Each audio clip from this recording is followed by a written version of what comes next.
Hello there, Tactician. Professor Blepp here to bring you another fundamental series lesson, this time covering positioning. Like many players out there, you probably get your board positions from the same guides that you follow for your compositions, and this works great for a while, but after you climb for a little bit, you might notice you don't get first as consistently as you used to. Sometimes your carry might walk up and get sniped by the opposing carry, sometimes a fighter might find their way into the back line, and sometimes you'll just face an opponent with a weaker looking board than you, but for some reason every single fight they seem to get the upper hand. If you just stick to the positions in those guides and never move your units, eventually you'll play against someone who can exploit any weaknesses in your board and use that against you to win some fights. So how do you prevent that from happening, and how do you start to learn to outposition your own opponents? Well, unfortunately, that's too complex of a topic to cover in a lesson, and a lot of those details come down to how individual units work within a set. But today, we'll try as best we can to cover some groundwork, and later, look out for other set-specific guides for positioning to come. To start, we'll cover three basic types of boards that you'll very commonly see, and the first one being the classic front-to-back comp. These will almost always be 4 to 6 frontline tanks, backed by 2 to 4 damage dealers. Most of these comps have one itemized tank and 2 carries. You might think these are pretty simple, right? Just tanks in the front row, and then your carries in the back in the corners as far away as possible. So what do you actually need to consider with this type of board? Well, first, the tank positioning. In general, rather than the very middle hex, you actually want your strongest tank to be 2 hexes either from the left or the right side of your board. The reason for this is that it's safest against any fighters on the edges to prevent them from wrapping into your back line. If you put your main tank in the middle, there is a risk once your outer tanks go down that any fighters on the edge move into your back row. By being 2 hexes in, any unit on the edge will still walk up to your tank. But that does mean your other side is more vulnerable, so we don't want to leave our carries there. That's why it's most common to have both your main carries behind the main tank on the same side. And there's 3 really good reasons to do this. First, as we already mentioned, this keeps them safest being behind your main tank. Second, and very important, if you have a source of shred or sunder, either on the tank or on a secondary damage dealer, this ensures that all your damage is benefiting from that debuff. And third, with focus damage, you can take out your opponent's frontline unit the quickest, and once you do, you may be able to move in on their backline earlier than they can on yours. So in general, for front to back comps, this is your default setup. So when do you break from this rule? Well, if your opponent has any AoE damage or stuns, you may want to separate your carries to prevent them from being caught together. So against this, you could either opposite side your carries or just move them a few hexes away. Similarly, another option you have for your frontline against splash damage comps is to space out your frontline units as well. Just keep in mind that if you do space them out, it does mean you might get wrapped a little bit more frequently, so only do this against specific boards. Another consideration for these boards is whether you same side or opposite side your carry against the opponents. And that really depends on what type of damage dealer you have. If your unit puts out consistent damage or scales over time, generally you want to opposite side your carry. This gives you the most chance to ramp up, and it might mean that their carry has to walk up to your tank and waste some time. Conversely, if your comp does a lot of upfront damage, you might want to same side the carry to give you the best chance of taking out the main tank and then moving into the opponent's backline. As you can see, it's pretty straightforward to position these boards, so let's move on to something a little more complicated going into number 2, your melee fighter comps. Since your damage dealers are vulnerable in the front line, the main consideration here is to avoid having them take too much damage early into the fight. Typically, the way you do this is you put them in the second row behind a main tank. This way, at the start of the fight, any backliners will lock onto your tank first, and then your melee fighter gets to walk up and deal damage for free. Also, these units typically are placed either on the far left or far right side of your board for that wrapping reason we talked about earlier. Once you take out your opponent's main tank, this gives your unit a very good chance of going straight into the backline and immediately taking out the opposing carry. But there's a bit of a risk to this, because if your main tank goes down, then the opposing carry gets to lock on immediately on your carry.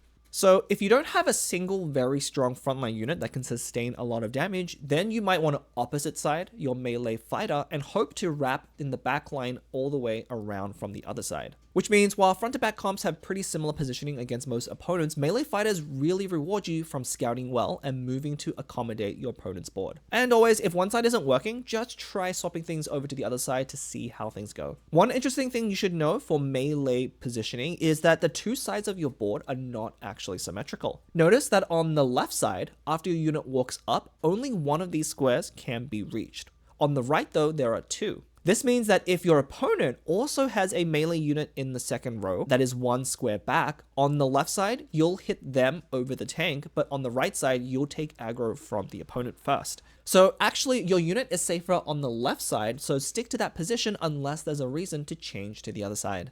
The third common position you'll see, and a player favorite, is the solo frontline tank. This is typical for tanks that have one or more gargoyle stone plate equipped. If you just have a standard frontline setup, this item doesn't really get a lot of value, only getting targeted by at most 2 or 3 units at a time. But with the solo frontline, you almost all but guarantee your opponent's entire board will be locked on to your tank.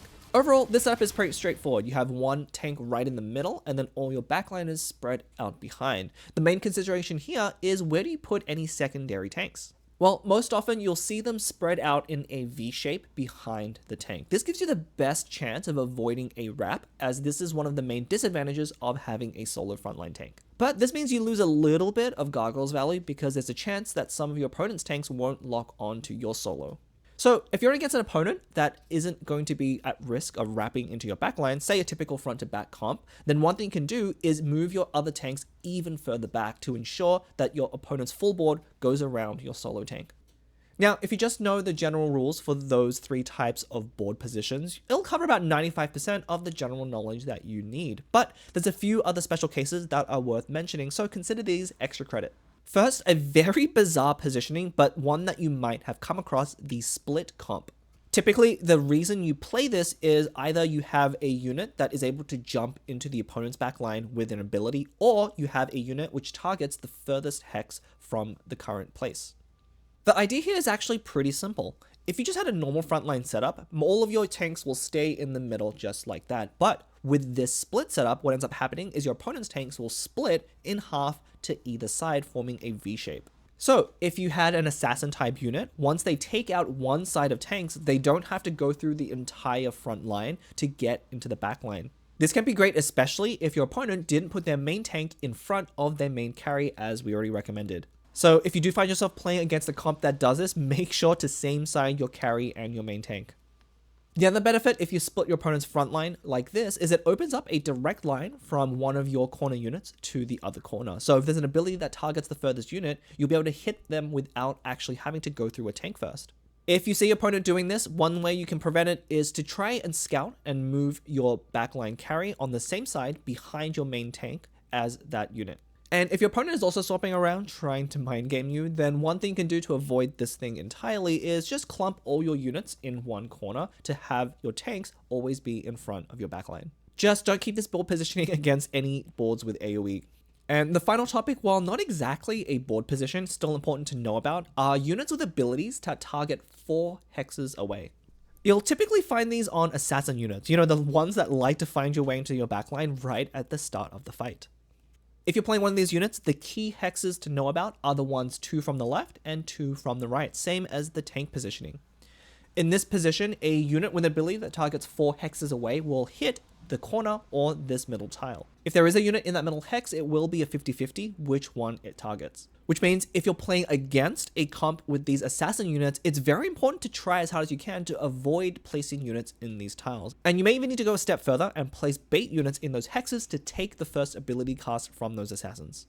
And that's pretty much it for the basics of positioning. If you're Emerald and below, chances are most of the players that you end up facing are still using those recommended boards from those comp tier lists. Hopefully by applying some of the concepts you learned today, you can get a better position against those opponents that never move their units. But ultimately, this only scratches the surface on positioning, and things get a lot more complicated from here.